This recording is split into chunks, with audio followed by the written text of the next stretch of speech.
Bom dia, começamos mais um Bom Dia Baixada e hoje recebemos aqui nos estúdios da Santa Cecília TV o vereador de São Vicente, Júnior Bozella, e o diretor das Oficinas Culturais do Estado de São Paulo, Raul Cristiano. Cerca de 100 milhões de usuários no Brasil ficaram sem acesso ao WhatsApp desde as 14 horas de ontem. O bloqueio ao acesso do serviço de mensagens foi determinado por um juiz de Sergipe após o WhatsApp não fornecer informações para uma investigação. A medida vale inicialmente por 72 horas, mas se houver uma liminar derrubando a decisão, o serviço pode ser retomado mesmo antes do prazo. A Prefeitura de Santos gasta 80 mil em aluguel de imóvel fechado. A administração alugou uma casa de alto padrão para abrigar a UBS José Menino. O contrato foi firmado em maio de 2015. No entanto, um ano após a assinatura, não há qualquer atividade no local. No total, mais de 80 mil foram gastos dos cofres públicos para arcar com as despesas mensais de aluguel da residência fechada. E eu gostaria de falar sobre esse assunto com o Júnior. Esses altos valores gastos em aluguéis de imóveis parece que tem se tornado uma prática comum nas prefeituras. Como você observa isso? Em São Vicente parece que, apesar das dificuldades financeiras, essa prática parece acontecer também. Olha, primeiramente, bom dia a todos os telespectadores que nos acompanham aqui na TV Santa Cecília. Mais uma vez, um prazer estar aqui com vocês. Cumprimentar o meu amigo, Raul Cristiano.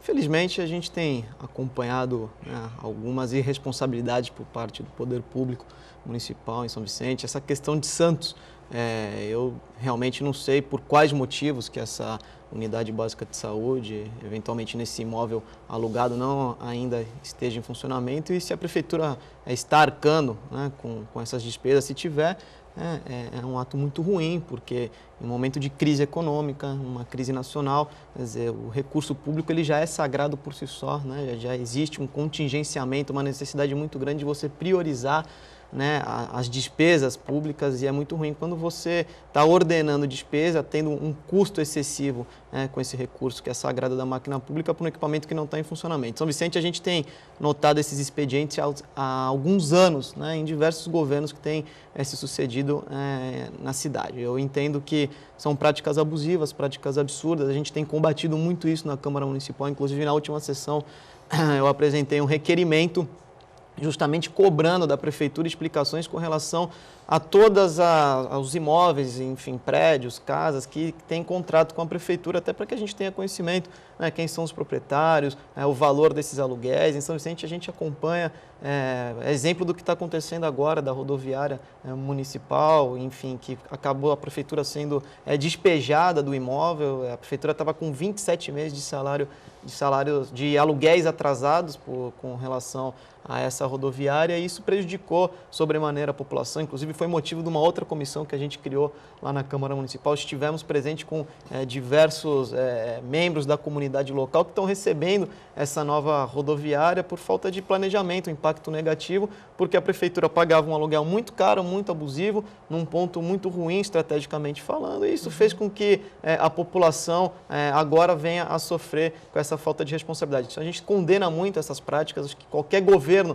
tem que se organizar para que você consiga enxugar, e por isso que eu tenho falado muito de levar a Prefeitura para a Continental, né, para você poder desimpactar essa folha de pagamento com esses aluguéis abusivos. E a gente, em São Vicente, tem muitos prédios alugados que servem para atender a determinadas as repartições da Prefeitura Municipal. Então a gente tem feito um trabalho muito forte nesse sentido, tentando implementar algumas ideias para que justamente um dos motivos de se levar a Prefeitura para a Continental, num eventual futuro governo, você dá essa melhorada nessa questão desse impacto financeiro que ocorre com essa quantidade de aluguéis excessivos e muitas das vezes com valor abusivos.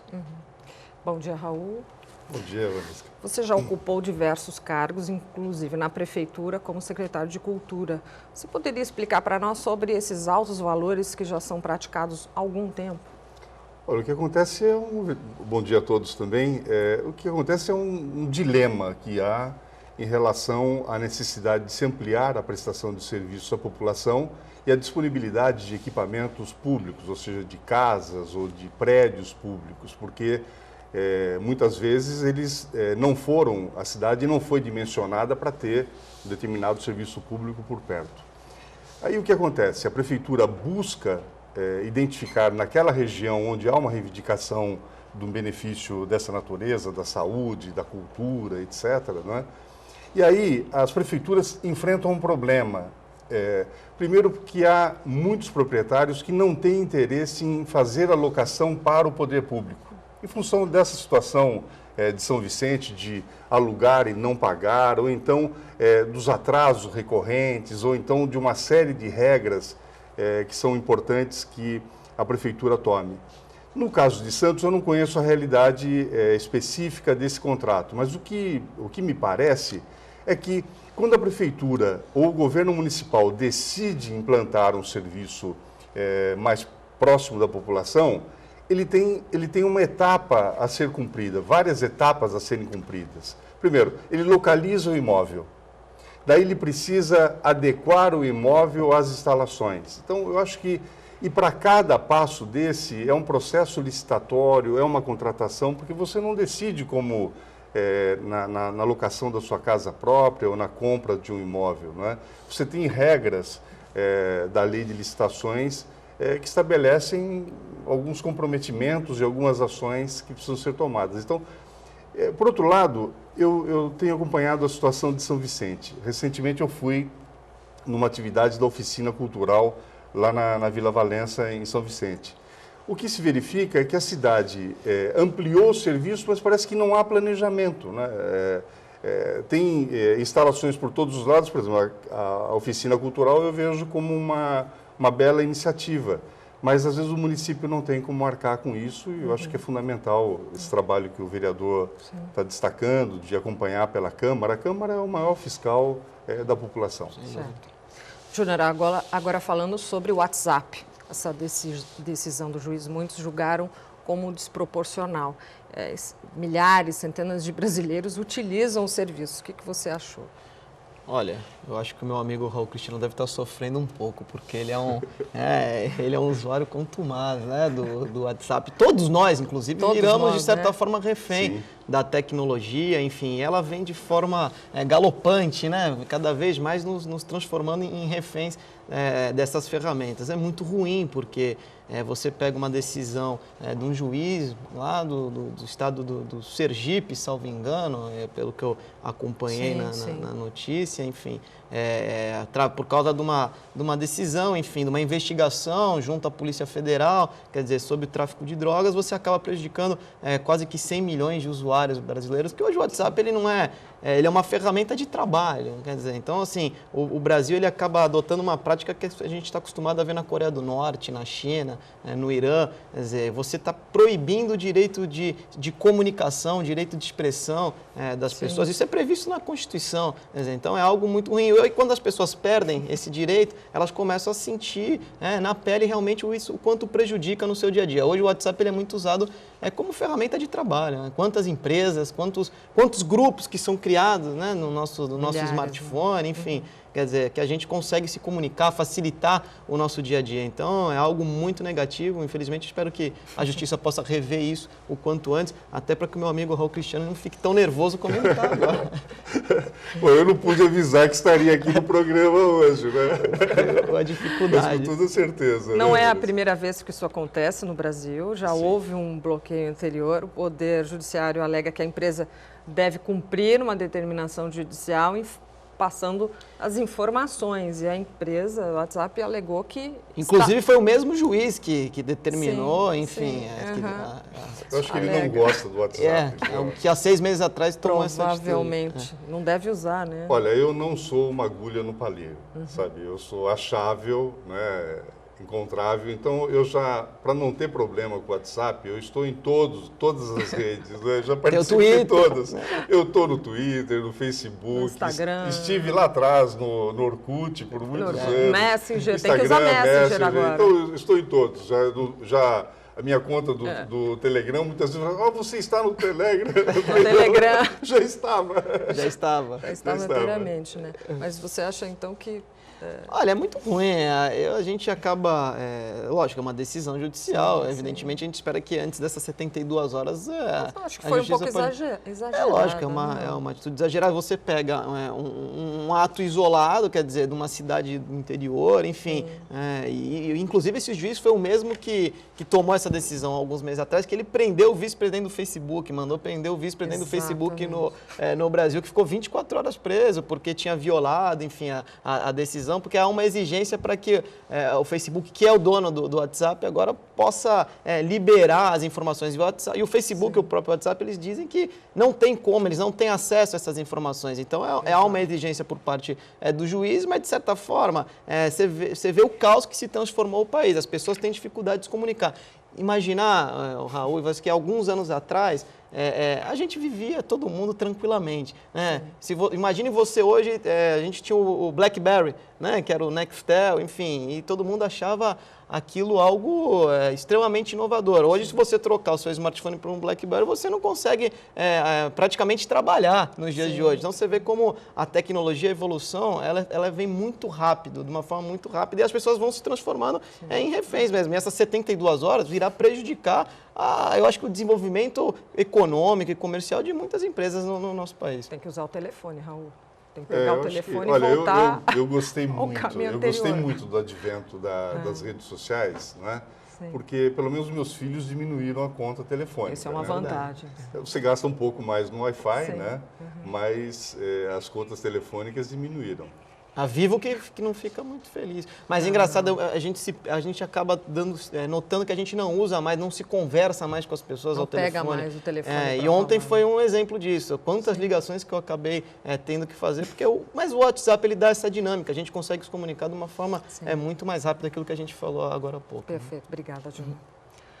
O PSDB apresenta hoje ao vice-presidente Michel Temer um termo de adesão a um futuro governo contendo 15 itens. Nele, o partido pede que Temer apresente um conjunto de medidas para a recuperação das contas públicas, pede apoio ao combate à corrupção, além da manutenção e ampliação de programas sociais como Bolsa Família e o Pronatec. Eu gostaria de conversar novamente com o Júnior. Júnior, como você analisa essa espécie de carta de condições que será entregue pelo PSDB ao vice-presidente? Como você analisa qual seja o futuro do partido em um eventual novo governo? Olha, eu entendo que o PSDB tem procurado cumprir o seu papel de uma oposição construtiva, né? Uma preocupação de criar uma agenda positiva para o nosso país, como o presidente Fernando Henrique Cardoso tem dito, né? Desse governo de emergência, precisa existir esse sentimento de todos nós brasileiros, agentes políticos e principalmente aqueles que vão atuar diretamente na esfera federal. Eu acredito que o PSDB vai pontuar algumas questões com relação à manutenção de programas assistenciais, enfim, a recuperação da economia, né, essa pauta do reequilíbrio fiscal, enfim, né, a questão de preservar as investigações da Operação Lava Jato. Acho que tem alguns pontos que serão discutidos, que os tucanos vão estar colocando, vão estar pontuando, conjunto com o vice-presidente Michel Temer. Né? A gente percebe que alguns nomes têm sido discutidos internamente, enfim, tentando buscar essa coalizão dentro do próprio ninho tucano, entre as correntes que se criaram no PSDB nos últimos meses. Enfim, a gente percebe um PSDB, de certa forma, um pouco dividido, já visando a eleição de 2018. Então, tem uma corrente do José Serra, do senador José Serra, outra corrente do senador Aécio Neves, uma corrente do governador Geraldo Alckmin. Mas é um partido grande, é um partido que tem se demonstrado responsável nas suas atitudes com relação à preocupação ao povo brasileiro, à população. Acho que isso é importante. A oposição ela não pode ser destrutiva. Eu percebo um Partido dos Trabalhadores, um PT, querendo entregar o governo de uma forma pior, eventualmente, do que esteja conduzindo, para prejudicar um eventual futuro governo Michel Temer. Quer dizer, você vê que o que a presidenta fez agora, nas últimas ações, impactando mais ainda o orçamento da nação. Então, eu acho muito ruim quando existe uma política do quanto pior, melhor. Eu percebo que o PSDB tem tentado participar, mas de uma forma positiva, construindo a sua agenda, a sua pauta. Eu acho que o meu amigo Raul Cristiano ele deve ter redigido, de certa forma, alguns pontos aí dessa... Ele como um PSDBista, um tucano experiente, quer dizer, um dos fundadores do partido, ele com certeza tá bem por dentro dessa pauta aí e vai poder nos ajudar até a trazer uma informação quente aqui para o nosso telespectador. O senador José Serra tem sido protagonista no partido por conta de uma proximidade com Michel Temer. Quais os reflexos dessas composições que estão ocorrendo agora devem ter na disputa presidencial lá em 2018? Acho que dentro de uma linguagem médica, né, esse governo Dilma é um governo desenganado, já faz tempo, né? Desde que ele teve a homologação do resultado da eleição em 2014, já se verificava que ele não tinha condições de um diálogo com o parlamento. Isso gerou a crise política, econômica e essa crise geral que o país atravessa. Eu queria dizer que eu não participei da redação desse documento, viu, Júnior? Mas, com toda certeza, ele elenca pontos importantes que eu defendo também, não é? Acho que tem a própria questão do parlamentarismo, que é você construir as condições políticas do país para um parlamentarismo. Se nós estivéssemos vivendo um sistema parlamentarista, com toda certeza já tínhamos substituído esse gabinete de governo e tal. Agora, os 2 próximos anos serão 2 anos muito difíceis para o país, não é? Esse governo, o governo Michel Temer, que deve assumir nos próximos dias, vai ser um governo de transição. Agora, um governo que ele contará com o apoio de uma bancada muito majoritária, tanto na Câmara dos Deputados quanto no Senado. E esse papel do vice-presidente Michel Temer na condução desse processo político vai ser extremamente importante, não para ele, Michel, para o PMDB ou para o PSDB, mas para o país. O país precisa ter um rumo. Você tocou num ponto crucial, não é? O PT, toda vez que a oposição se manifestou no Congresso Nacional, ele se manifestava dizendo que a oposição ela queria o quanto pior, melhor. Na verdade, quem sempre quis o pior, melhor foi o PT. E por essas atitudes agora da presidente Dilma Rousseff, você verifica que essa prática é recorrente deles. Então, isso está no DNA, como aquela história, né, do sapo e do escorpião, né? Faz parte da natureza do PT essa coisa de vir sempre com uma... Destrutivo. Ser destrutivo, ser traidor, e aí está traindo os interesses nacionais. A história eu vou ter que contar essa história do sapo e do escorpião, senão o telespectador vai achar que... Mas que história é essa? Muita gente sabe. É a história do escorpião que queria atravessar uma enxurrada e o sapo estava ali nadando e tal. Daí o escorpião falou assim, senhor sapo, deixa eu atravessar nas suas costas, não é? E aí o sapo falou assim, não, porque você vai me picar.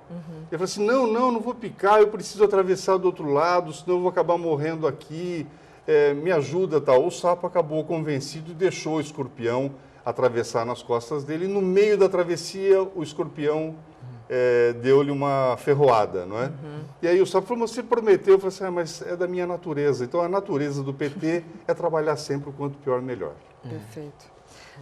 Esse documento deve ser entregue hoje, como uma reforma política imediata. Como você avalia questões em pauta como o voto distrital misto e o fim das coligações proporcionais, Júnior? Olha, o sistema de eleição no Brasil, a gente tem discutido muito isso, né? Teve uma mini reforma eleitoral, nós esperávamos que essa agenda fosse discutida de uma forma mais ampla, mas ela acabou sendo muito reduzida e hoje algumas mudanças, ocorreram poucas mudanças que não modificaram em nada. Eu estou muito à vontade para falar desse tema porque eu disputei a eleição de deputado, assim como o Raul disputou diversas eleições, e eu recentemente, no ano de 2014, fui candidato a deputado estadual, né? E eu acabei tendo 50 mil votos e fiquei de fora de uma vaga na Assembleia Legislativa. E aí tem muita gente que me questiona, olha, isso é o mais justo, é o injusto, porque você acabou tendo voto até que às vezes deputado federal poderia estar no Congresso. Enfim, a leitura desse sistema hoje, ela nos traz uma reflexão, né? São 513 deputados lá na Câmara Federal. Aí se discute, olha, só 32 teriam votos, com seus próprios votos estariam eleitos lá no Congresso Nacional, que é a história do quociente eleitoral. O sistema brasileiro é em lista aberta. Agora, a gente discute a questão do voto distrital e distrital misto, que eu acho que seria a fórmula mais justa, mais econômica para todos os que disputam a eleição, inclusive, e para os eleitores que teriam condição de ter acesso aos seus representantes, porque você acaba se obrigando a ir buscar voto fora da sua região. Por exemplo, se são 94 deputados estaduais na Assembleia Legislativa, no voto distrital misto ou no voto distrital, você dividiria o estado de São Paulo em 94 regiões. Esse seria um modelo interessante, onde cada região teria o seu representante e ele disputaria o voto dentro desse universo. Quer dizer, seria uma forma mais justa e você evitaria daqueles candidatos que vêm, por exemplo, da região de Bauru, de Ribeirão Preto, que são regiões distantes da nossa e acabam roubando os votos e você acaba ficando com uma certa distância do seu representante. Então, isso melhoraria o sistema eleitoral para todo mundo. Quer dizer, você fazendo uma análise para a Câmara de Vereadores, é a mesma questão. No sistema hoje de lista aberta, que é o nosso sistema atual, que poucos países utilizam, que é Argentina, Noruega, Dinamarca, enfim.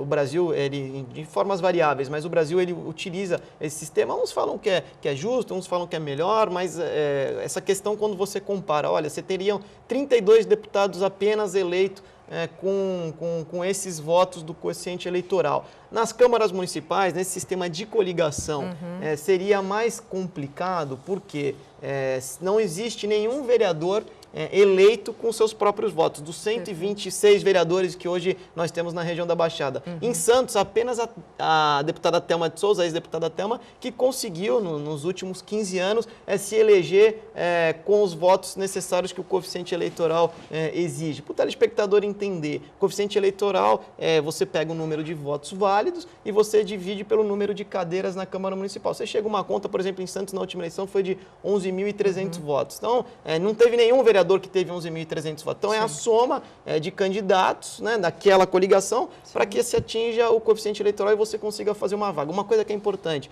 e o Raul ele é experiente nisso, essas coligações, essas composições, muitas vezes elas acabam enganando o eleitor.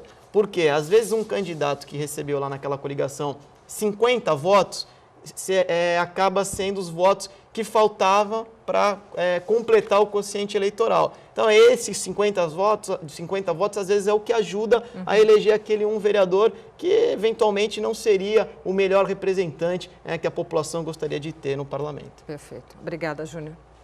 O PROCON vai fiscalizar a travessia de balsas entre Santos e Guarujá. O objetivo é cobrar da Dersa melhorias no serviço à população. A falta de um serviço contínuo e eficiente infringe o artigo 22 do Código de Defesa do Consumidor, que faz essa exigência às empresas. Na semana passada, a demora para a travessia chegou a ultrapassar 2 horas. E Santos inicia choque de acessibilidade. O programa Santos Acessível dará o seu pontapé inicial nesta quinta-feira, quando o Diário Oficial vai oferecer uma versão online com áudios para deficientes visuais. A cidade também vai distribuir selos de qualidade em acessibilidade para órgãos privados, como restaurantes, bares e lojas. Raul, gostaria de voltar esse bloco conversando com você. No bloco anterior você citou o parlamentarismo. Alguns grupos gostariam do retorno do parlamentarismo. Você é a favor do fim do presidencialismo? Você acha que o brasileiro estaria pronto para um outro tipo de governo? Eu acho que o Brasil precisa, não que precise experimentar, né? Primeiro, eu acho que nós temos que ter uma reforma política, como bem colocou o vereador Júnior Bozella no bloco anterior, né? Não só uma reforma política, uma reforma eleitoral. Agora, eu acho que nesse processo, quando você tem um governo que vai fazer uma transição para um país que está desgovernado, eu acho que você pode estabelecer alguns objetivos claros. E um deles seria o fim do presidencialismo e a implantação do parlamentarismo. Agora, essa questão, constitucionalmente, ela não depende de uma canetada de quem estiver na presidência da República, mas também depende da vontade da população. Nós já tivemos 2 plebiscitos, não é? E na década de 60, no início dos anos 60, com parlamentarismo, e aí no plebiscito foi derrotado e nós tivemos, agora na década de 90, novamente esse plebiscito e o presidencialismo se manteve. O que é preciso, e aí eu conclamo todos aqueles que defendem essa ideia, que não é somente uma ideia do PSDB, hoje você tem vários partidos que também comungam desse ideal de um sistema parlamentarismo para o país. Acho que caberia um trabalho de formação, de informação da população, especialmente dos vereadores, daqueles que estão atuando politicamente nas entidades sociais, etc., para que a gente pudesse construir uma sociedade mais bem informada sobre o assunto. Do contrário, daí sim vai parecer que é um golpe, né? Você acaba mudando o sistema e não dá para ser numa canetada. Claro. Júnior, falando desse programa de acessibilidade aqui em Santos, é uma iniciativa louvável da Prefeitura de Santos, mas um pouco tardia. Em São Vicente, existiu investimento da Prefeitura nesse sentido nos últimos anos? Olha, com certeza não. Com certeza não. Nem nesse atual governo, nem nos governos passados. A gente percebe que essa política de acessibilidade ela é muito ruim na cidade de São Vicente, ela não existe, é praticamente nula. É louvável os municípios que se organizam, inclusive tem programas importantes dentro do governo do estado, como a Praia Acessível, que são as cadeiras anfíbios, tal, que a maioria das prefeituras conseguiram se adequar. São Vicente, infelizmente, eu não vi nenhuma movimentação nesse sentido. São Vicente acaba desperdiçando, acaba desprezando, inclusive, programas com o governo do estado que seriam importantes para atender a essa política de acessibilidade. As pessoas têm sofrido muito na nossa cidade, quer dizer, deficientes visuais, você não tem aqueles semáforos que são sonoros, enfim. Então, tem várias ações que poderiam ser implementadas. Quer dizer, a São Vicente hoje, por exemplo, você está acostumado a ver vídeos nas redes sociais onde deficientes visuais não conseguem andar pelas calçadas por causa da quantidade de acúmulo de lixo, tropeçam nos lixos. Quer dizer, é um absurdo o que acontece, porque é um efeito dominó, né? São várias políticas públicas que não são implementadas, que não são conduzidas corretamente, que acaba gerando essa dificuldade para a população. E a população que tem necessidade especial, enfim, que tem algum tipo de deficiência, ela precisa ser atendida corretamente através de políticas públicas. São Vicente, calçadas quebradas. Quer dizer, a gente recebe em nosso gabinete diariamente uma série de reclamações.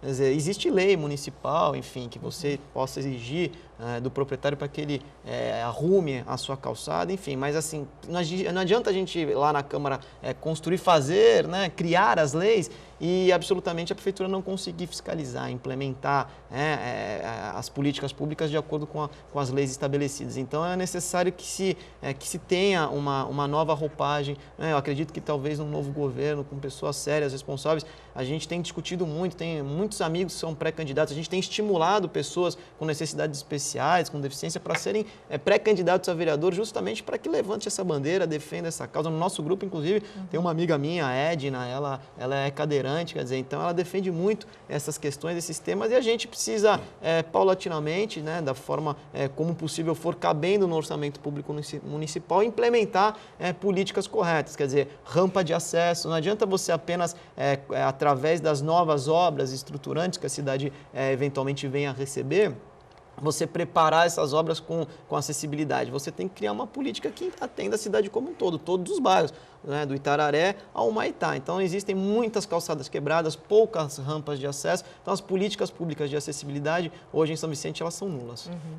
E, Raul, mudando um pouquinho de assunto, você é uma liderança histórica no PSDB aqui na região. Mas nós temos acompanhado aí muitas disputas internas no partido. Ao que devemos esse cenário conturbado que o PSDB vive internamente nos diretórios no país? Olha, o PSDB é um partido de quadros. Quando ele foi formado em 1988, ele nasceu já oriundo de lideranças que faziam parte do PMDB, faziam parte de outros partidos também no país e constituíram o PSDB, né? Agora, são lideranças fortes. Quando você fala no PSDB para a presidência da República, você tem 3, 5, 7 candidatos a presidente. Fala em candidaturas a governador do Estado, você tem 2, 3, 4 nomes despontando se você não quiser manter a mesma receita, não é? Ou seja, aquelas figuras que já foram testadas ou já exerceram esse papel. E é um partido plural, não é? Ele tem, quando nós constituímos o PSDB, nós constituímos um partido com um arco ideológico e doutrinário amplo, não é? Nós somos socialistas democráticos, nós somos sociais-democratas brasileiros, não é? Somos liberais progressistas, somos democratas cristãos.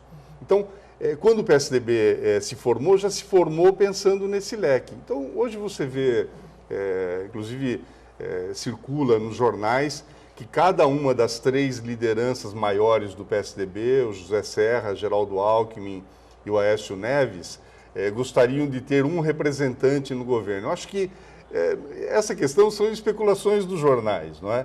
Talvez o vice-presidente Michel Temer, nessa análise geral, ele vai tentar contemplar essas figuras que têm uma presença forte na política nacional. Agora, quando você traz a realidade nacional para a questão local, aí você tem choques naturais, né? Você tem lideranças emergentes. Por exemplo, o Júnior, ele foi um candidato a deputado do PSDB com 50 mil votos. Eu, por exemplo, como dirigente estadual e nacional do PSDB, jamais permitiria que ele saísse do PSDB, mas houve uma decisão regional de que em São Vicente o PSDB teria que ter uma outra composição, uma outra orientação política. Eu discordo.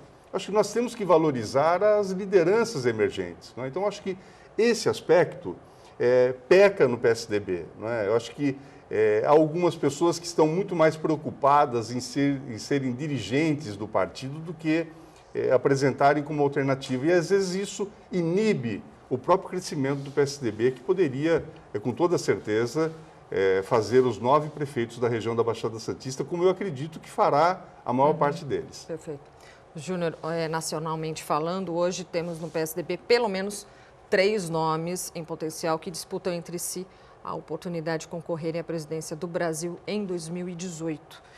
Qual o caminho que você acredita que deve ser trilhado por esses 3 nomes? Olha, me preocupa muito essa questão de você antecipar um processo eleitoral. O país ele vive um momento de transição. A gente está à beira de finalizar um processo de impedimento da presidente da República. São figuras importantes, figuras experimentadas, que já deram a sua cota de contribuição para a nação, indiscutivelmente. São bons nomes, mas eu acredito que hoje o país vive um momento de reconstrução. É evidente que vai ter um processo eleitoral em 2018 e as peças elas têm que se movimentar dentro do xadrez. Mas me preocupa muito detentores de mandato, pessoas que estão na sua responsabilidade, sendo no poder legislativo ou no executivo, de certa forma se preocuparem mais com o processo de eleição futura do que cuidar dos seus respectivos mandatos. Então, eu acho que isso é uma análise, uma observação. Eu lá em São Vicente discuto muito isso. Eu tenho me preocupado muito em exercer o meu mandato, independente da eleição que se avizinha. E as pessoas, elas às vezes acabam confundindo e colocando todo mundo na mesma vala comum. É importante o eleitor estar atento, você separar o joio do trigo, porque nós fomos eleitos para cumprir os nossos mandatos. A eleição ela é um processo que naturalmente todos nós temos que enfrentar, principalmente quem disputa a eleição. E a gente precisa estimular as pessoas realmente a disputar eleições. O Raul fez uma ponderação que eu achei muito interessante. A partir do momento que você se profissionaliza na posição de ser um agente partidário apenas, é muito confortável, né? E quem vai para a disputa, quem enfrenta o eleitor, quem responde aos anseios da população, é que vai para a zona de conflito. Então, hoje na política, no país, infelizmente, existe essa manobra de você se beneficiar através de um sistema partidário, sem precisar disputar a eleição, você fica atrás do balcão, atrás, escondido numa sala com ar-condicionado, e é muito ruim ruim, porque as pessoas de bem elas estão cada vez mais se afastando da política. Principalmente hoje em dia, essa questão das redes sociais, quer dizer, a gente atua, né, e a gente percebe que tem muita gente ganhando para ficar atrás do Facebook, para ficar agredindo, né, um possível pré-candidato, enfim, ou um detentor de mandato. Esse aí, com certeza, ele está tendo prejuízo agora com o WhatsApp. Sim, porque né, ele também fica no WhatsApp bombardeando também, ele fica alimentando as próprias as publicações futricas. dele. E vai chegar uma hora, Raul, eu fico muito preocupado com isso, porque as pessoas de bem elas vão acabar se afastando da política, porque a política está ficando cada vez mais complicada, porque as pessoas elas se expõem, colocam o seu nome sob o crivo popular, a gente procura cumprir a nossa obrigação. Eu estou muito à vontade para falar do nosso mandato, quer dizer, a gente cumpre as nossas obrigações desde o primeiro dia do nosso mandato, isso contra fatos no argumento, quer dizer, a gente tem prova de tudo que a gente faz, mas uma disputa de um processo eleitoral acaba, de certa forma, tentando macular a imagem do agente público que quer fazer o bem. Aí, automaticamente, aquele ditado que a gente sempre diz, né? O que me assusta não é o grito dos maus, e sim o silêncio dos bons. Automaticamente, quando os bons se calarem, os maus vão tomar conta. Raul, no estado de São Paulo... Profético o nosso Júnior, viu? Mas é uma realidade. realidade. Você está falando coisa seríssima. É preocupante. Eu queria aproveitar, Claro, Vanessa, que por favor. me desculpe, mas eu acho que o Júnior tocou num aspecto, ele está numa construção de um raciocínio muito importante, e eu gostaria de enfatizar também aqui para o telespectador.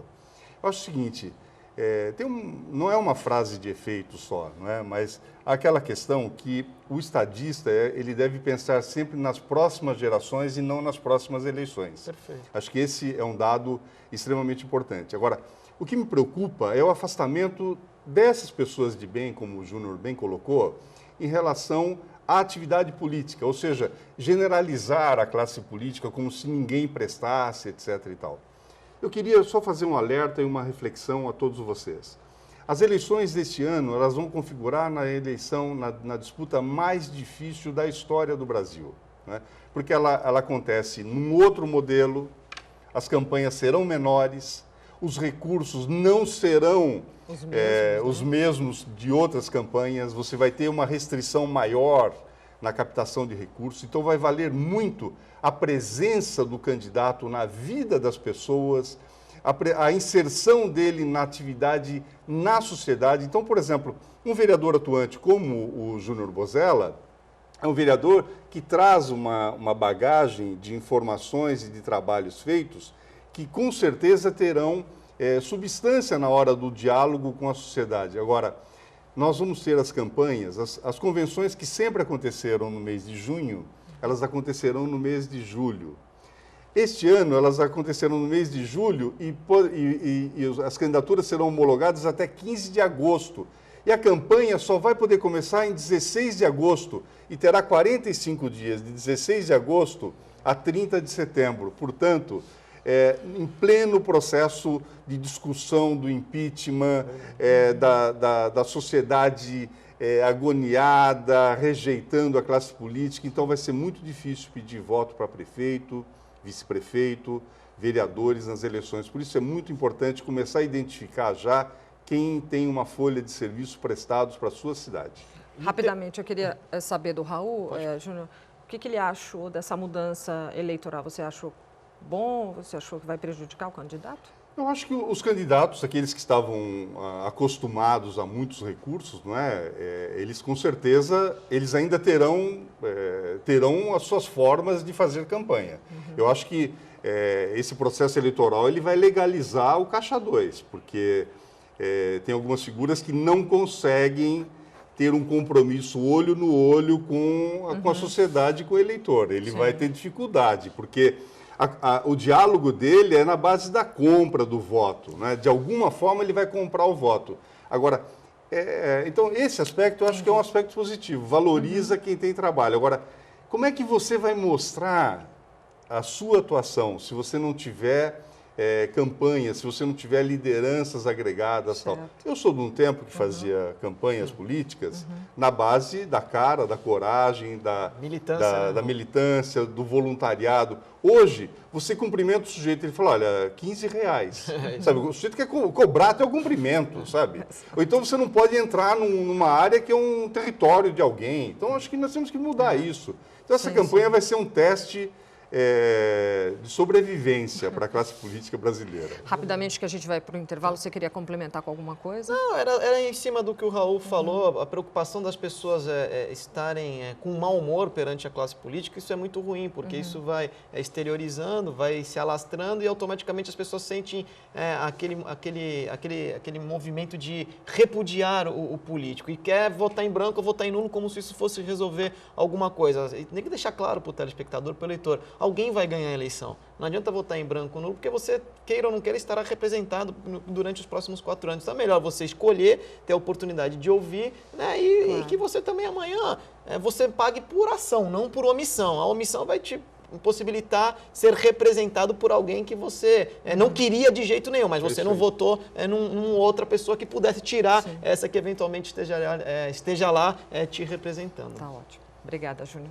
A Agência Nacional de Saúde ampliou a consulta a dados dos planos de saúde. A sala de situação é um painel interativo criado para apresentar uma visão global e um panorama individual das operadoras de planos de saúde. Assim, através do portal da agência na internet, os usuários terão à disposição uma ferramenta para a consulta de dados de diversos planos de saúde. A semana começou com mais uma ação de desocupação de áreas de invasão na área continental de São Vicente. De acordo com a Prefeitura, as forças-tarefas ocorrem com o objetivo de combater a ocupação irregular, desmatamento e depósito irregular de resíduos. Raul, queria voltar com você. Eu queria que você fizesse uma análise das 9 cidades da região. Qual você entende que será, como você entende que serão os rumos do PSDB nas eleições municipais? Olha, a principal cidade é Santos. Nós temos o prefeito Paulo Alexandre, que vai à reeleição, com amplas chances de conseguir essa sua intenção, que é uma intenção do PSDB, não só do Estado, como PSDB nacional também. Nós temos Praia Grande, o Alberto Mourão, que vai à reeleição também, com toda certeza Mourão será reeleito. Da mesma forma, Mongaguá com Arthur Parada Prócida, em Itanhaém com Marco Aurélio. Peruíbe, nós temos um candidato jovem que é o vereador Luiz Maurício. Em Cubatão, nós temos um pré-candidato que é o Ademário Oliveira, que também vem construindo a sua história, a sua candidatura, eu acho que vem de maneira muito forte. Nós temos no Guarujá o Gilberto Benzi, outro vereador que é muito forte também. Hoje eu vi notícias que o ex-prefeito Farid deve concorrer, que é um candidato de respeito, já foi inclusive do PSDB, né? Mas eu acredito muito no Benzi, e o Caio no município de Bertioga. São Vicente é a questão, né? Nós não teremos candidatura própria lá, o PSDB deve se alinhar com a candidatura do PMDB, e nós perdemos a oportunidade de ter a candidatura do vereador Júnior Bozella a prefeito de São Vicente pelo PSDB, né? Não sei, o nome dele vem sendo cogitado para sair candidato pelo PSD, candidato a prefeito. Mas eu gostaria muito que o Júnior fosse candidato pelo PSDB em São Vicente. Júnior, você já foi filiado ao PSDB por muitos anos, então tem aí propriedade para falar. Qual o cenário do partido hoje, se comparado com as últimas eleições municipais de 2012? Olha, eu entendo que a nível regional o Raul fez uma análise muito correta, né? Nós temos quadros importantes, muitos desses nomes são pessoas, né, que a gente tem uma relação, conhece o trabalho, prefeitos experimentados como Alberto Mourão, o próprio Marco Aurélio em Itanhaém, o prefeito Paulo Alexandre aqui em Santos. Então, no nosso caso, em São Vicente, infelizmente o partido acabou fazendo uma opção, não foi o diretório municipal local, muito pelo contrário, lá dos 5.000 filiados, nós fizemos uma eleição muito democrática lá no PSDB, enfim, acho que foi o maior quórum, acho não, com certeza foi o maior quórum de votantes de toda a Baixada Santista, superando Praia Grande, Santos, inclusive, foram mais de 500 filiados que se apresentaram para escolher uma das 2 chapas que estavam concorrendo. Uma eleição feita de uma maneira muito democrática, inclusive. E, obviamente, que o partido em São Vicente nutre o anseio de uma candidatura própria. Infelizmente, isso não será mais possível, pelo menos no meu caso, porque o prazo eleitoral, a lei me determinou que eu tivesse que procurar um outro partido onde eu fui muito bem recebido, diga-se de passagem, de uma maneira muito plural, muito democrática, quer dizer, e eu fico muito feliz. Eu tenho muitos amigos no PSDB, como o Raul Cristiano, tenho uma admiração muito forte pelo governador Geraldo Alckmin, quer dizer, não tenho nenhum problema de relacionamento com nenhum desses quadros do PSDB, foi apenas uma posição individual que foi tomada na executiva estadual, enfim, uma decisão unilateral, enfim, que acabou induzindo e conduzindo o partido para essa situação a nível municipal. Infelizmente, é a única cidade que não terá uma candidatura a prefeito e vai cumprir uma orientação contrária àquela que os 5.000 filiados ali gostariam de exercer na eleição de 2016. O programa já está acabando, eu queria as considerações finais, por favor. É um prazer mais uma vez de estar aqui, estamos à disposição, espero retornar em breve. Prazer é nosso, Raul, por Olha, eu favor. queria aproveitar a oportunidade de fazer um convite a todos vocês, não é? No sábado agora, a partir das 5 da tarde, das 5 às 8h30 da noite, eu vou lançar um livro de poesias na Pinacoteca Benedito Calixto, ali na praia, não é? Eu gostaria que você viesse para dar um abraço e conhecer meus novos poemas. Obrigado, um abraço. Obrigada, Raul, obrigada, Júnior. E para você que pretende transitar entre Santos e São Vicente no período da tarde, fique atento. Os servidores municipais prometem mais uma vez parar o trânsito na divisa. A paralisação deve ocorrer no sentido São Vicente. Os trabalhadores protestam contra a proposta de 0% de reajuste salarial feita pelo prefeito Luiz Cláudio Billy.